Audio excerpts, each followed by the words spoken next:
നമ്മുടെ ഒരു milk shake കുടിച്ചാലോ?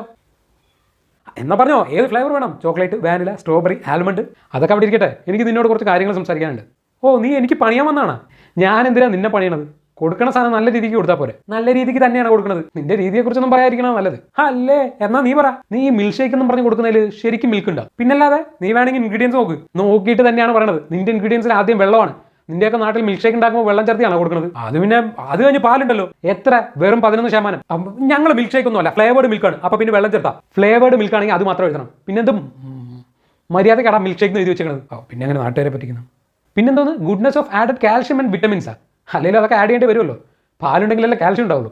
എടാ, പാലിനെ കുറിച്ച് ഒരു അക്ഷരം ഇണ്ടരുത്. പോരാത്തതിന് 3 ടൈപ്പ് എമൾസിഫയർ, 2 ടൈപ്പ് തിക്നെസ്സും. പിന്നെ ഇതൊക്കെ കേടുവരാതിരിക്കണ്ടേ? ഇനി നീ പറഞ്ഞ ഫ്ലേവറിലേക്ക് വരാം. ചോക്ലേറ്റ് ഫ്ലേവറിൽ ചോക്ലേറ്റ്, അതായത് കൊക്കോ സോളിഡ് 0.75% മാത്രം. ആൽമണ്ട് ഫ്ലേവറിൽ ആൽമണ്ട് പേസ്റ്റ് 0.002%. എന്ത് ഫ്ലേവറാണ് ഇത്? പോരാത്തതിന് വാനിലയിലും സ്ട്രോബെറിയിലും ആർട്ടിഫിഷ്യൽ ഫ്ലേവർ മാത്രം, അതും പെർസെൻറ്റേജ് മെൻഷൻ ചെയ്തിട്ടില്ല. ഫ്ലേവേർഡ് മിൽക്കിൽ അങ്ങനെയൊക്കെ ചെയ്യാനേ നിവൃത്തിയുള്ളൂ. പിള്ളേർ വേണമെങ്കിൽ കുടിച്ചാൽ മതി. കുട്ടികളാണോ നിങ്ങളുടെ ലക്ഷ്യം? പിന്നല്ലാതെ നമ്മുടെ പരസ്യം കേട്ടിട്ടില്ലേ? എടാ, എന്നിട്ടാണ് എല്ലാറ്റിലും 25 ഗ്രാം ഷുഗർ ചേർത്തിരിക്കുന്നത്.